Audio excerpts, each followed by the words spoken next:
In FX's new show, The Bear, Carmen the Bear Berzatto, a brilliant young chef from the fine dining world, is forced to return home to run his family's sandwich shop, the original beef of Chicagoland, after a heartbreaking death in his family. A world away from what he's used to, Carmy must balance the soul-crushing reality of trading in Michelin star restaurants for the small business kitchen filled with strong-willed and recalcitrant staff and his strained familial relationships, all while grappling with the impact of his brother's death. What's going on, everybody? Welcome back. Justin here. Thanks for stopping by. So this show was brought to my attention through a podcast that I listened to called The Filmcast. They were talking about this show. I checked out the trailer and noticed that Jeremy Allen White and Maddie Matheson were both in the show. I found Jeremy Allen White to be a really interesting actor and really compelling actor as Lip in Shameless. Maddie Matheson is in the show, and he also served as a producer, making sure all of the cooking and kitchen aspects seem authentic in the show, which in my opinion they do. Check out his YouTube channel, podcast, all that stuff. He's a really interesting guy. The show's main focus is of course the characters, but all of the food and the city of Chicago are two of the main characters as well, serving as the bones of which the show relies on. From the way the characters speak about the meals to the way the food is shot so beautifully, it makes cooking seem so special and important, which it is. The food of any area really tells you a lot about the place it comes from and the people that eat it. The city of Chicago is also beautifully shot and really captures the area in a way that feels really authentic. This is a show that, to me, after watching the trailer and seeing the actors involved, I was interested in, but I in no way expected this show to affect me the way that it did and to like it as much as I did. I loved this show. And speaking of the people and the characters in this show, they're all interesting in their own right. These characters all have their own passions and struggles, and most importantly, they all take great pride in what they do. There's an amazingly talented pastry chef who's always trying to perfect what he does, that next recipe, but he's never quite had his opportunity to shine, and you see him sort of blossom in what he does. Maddie Matheson's character is desperate to not only be the guy that comes around and fixes all the broken machines and be a maintenance man, but also find his place as a chef, as a cook in the kitchen. He wants to find his way as a cook as well. Carmy's number 2 in the restaurant, Sydney, wants to open her own restaurant one day,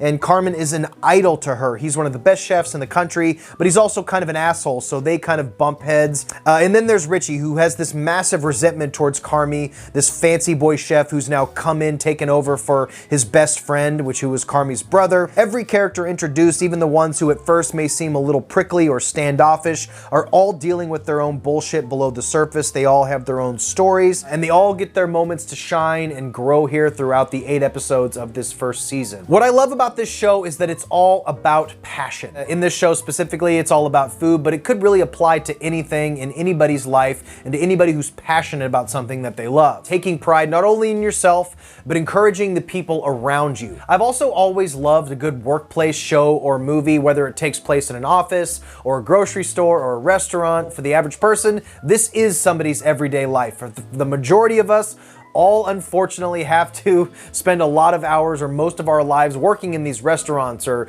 driving a truck or working in an office or doing whatever the hell it is we do. So these stories really relate to me as just an everyday average Joe. The show also plays its characters and its dialogue very realistic. It doesn't go out of his way to be offensive or to try to be edgy in any way. It just doesn't handle the subject matter with kid gloves. It doesn't coddle you. It doesn't handle this at times very serious subject matter in a sanitized way, which I really respect the show for doing. The subject matter is heavy. It grapples with some really serious shit like and addiction and all of these things, and it feels very authentic, which from a lot of shows that I've seen can be very hard to do without coming across as preachy or cheesy. The show is not like that at all. I myself have been now a sober person for over 4 years, so a lot of the things that are being talked about in the show, being discussed, I found hit me to my core and really hit home with me a lot. Way more so than I was expecting. I found myself like kind of a blubbering mess at certain points in the show. I even sent a couple people in a text thread, just me like in a very Kevin Smith-esque, teary state, trying to beg them, you guys gotta watch this show. I promise this show will fuck you up. It just fucked me up.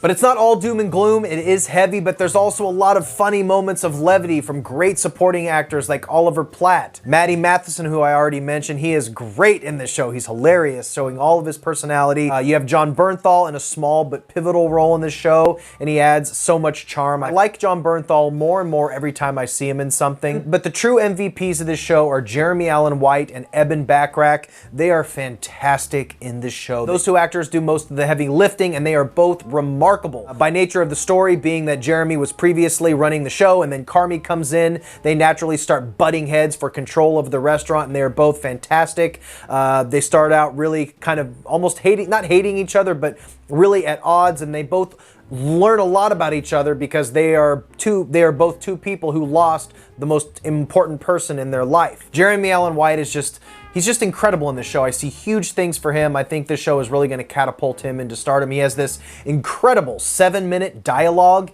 that just blew me away. He's absolutely remarkable in this show. Like I said, I think that 7-minute monologue scene is actually on YouTube. You can check it out. It might have some spoilers in there. I highly suggest everybody watching the show. I think people will get a lot out of it, especially people maybe who lost somebody in their life that was very important to them, or who deal with somebody who has dealt with addiction issues. It's a very heavy show, but it also has levity. It's just extremely well written, extremely fast paced, and I think more people should see it. It has been renewed for a second season, so that's good to see. If you guys have already seen the show, let me know what you think of it. This show really blew me away. So guys, I think we're done here. Stay weird. Remember to always be yourself, and I will see you in the next one. Bye.